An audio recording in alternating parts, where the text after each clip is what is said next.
Hey, what's going on, all you amphibians out there? I'm Duuz-Diz-Din, and yes, I am back with more episode reviews of Amphibia Season 2. Yes, I've decided to just go ahead and review the whole thing, episode by episode, well, double episode by double episode, because, well, I enjoy the series, so I just want to talk about it a little bit. I enjoy the animation, I enjoy the style, I like the characters, so why not? It's my channel, and I can do whatever the hell I want. So there. So I'm jumping into season 2, episode 3 and 4. Well, starting with episode 3, titled The Ballad of Hopediah Plantar. And we open this one up with Sprig telling a rousing, well, singing a rousing tale. Of course, he's the bard of the group. If only he could actually increase your abilities with his bard skills, but he sings the ballad of the fall of Toad Tower.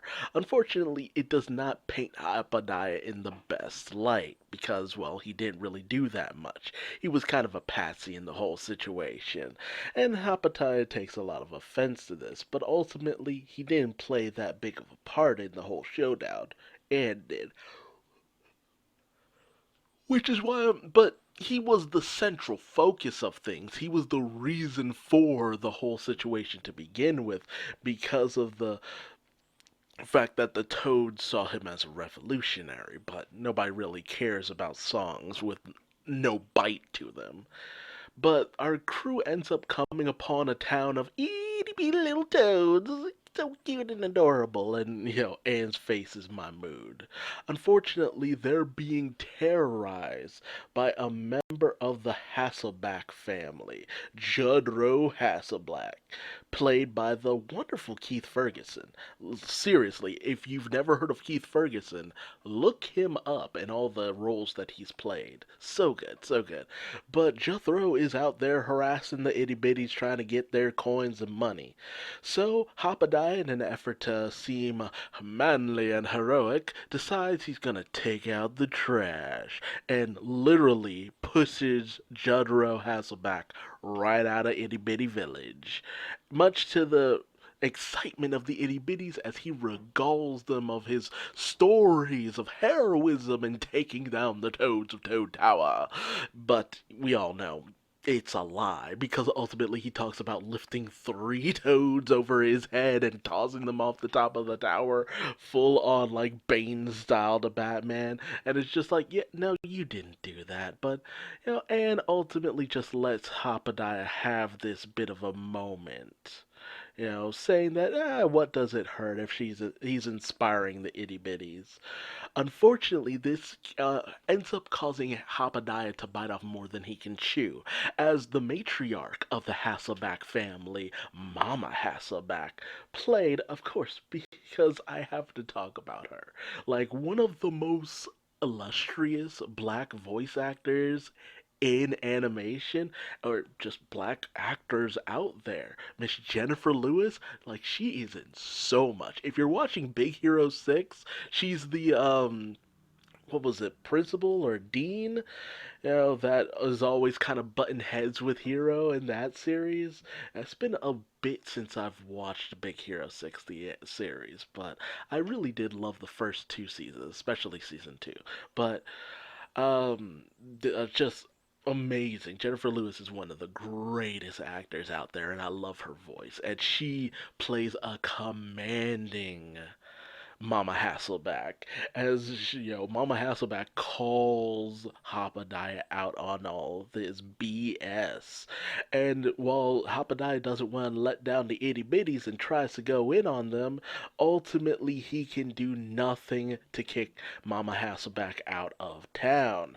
And with and Polly and Sprig ending up being no match for the rest of the Hasselback gang, Mama Hasselback shows that Hopediah was nothing more than a fraud. Heroes don't exist, so don't believe in them, boy. And they run the Plantar family out of town. Poor Hopediah feels pretty down on himself, and ultimately tell him that, hey, it's not wrong that you tried to do the right thing. You know, that's a show of a hero, just wanting to help people. And Hopediah finds his courage in this, that he never should have tried to stand up to the Hasselbacks in order to gain fame and notoriety. No, he should have done it because it's the right thing to do. So he comes up with a plan. So as the Hasselbacks are enjoying hassling the itty bitties, Hopediah rolls back into town. I love this moment. I love a good Western parody and all that good stuff. I tell you what. Oh, wow, I went a little too far south. Uh, instead of going west, I went south on that one. But Hopediah is able to take down the Hasselbacks by pretending that he's tongue lashing them, only for it to actually be Sprig and his slingshot skills. Like, man, Sprig is one hell of a sniper. He'd make Usopp proud.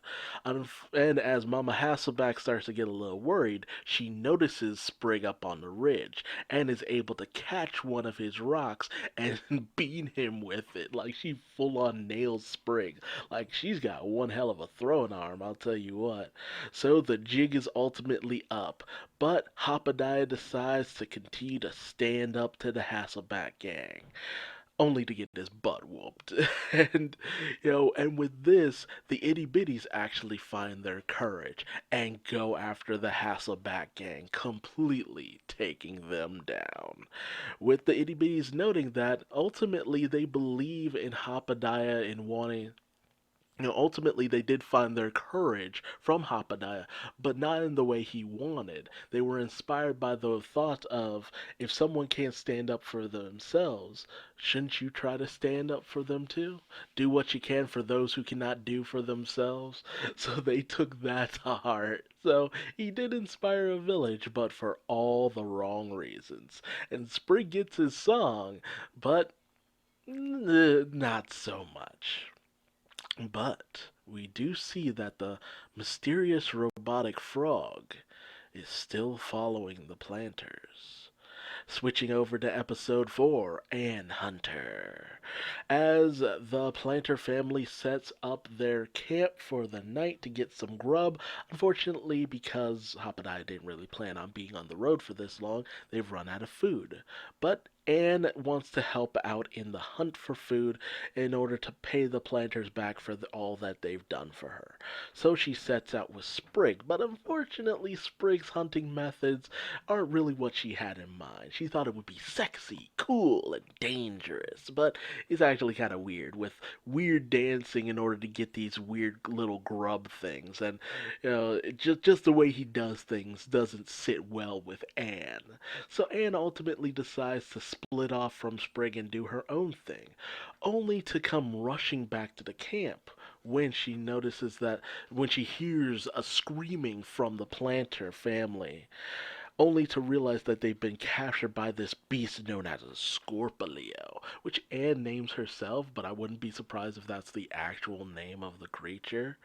And Anne completely loses track of it, not knowing what might happen to the planters. But a ghostly visage of Sprig reminds her of all the lessons that Sprig taught her about hunting, sampling the soil in order to pick up on the cookie that Polly had hidden away. I think they called it a biscuit, but it pretty much looked like a cookie.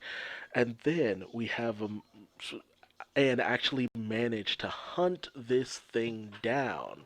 But it's about to dig into the planters.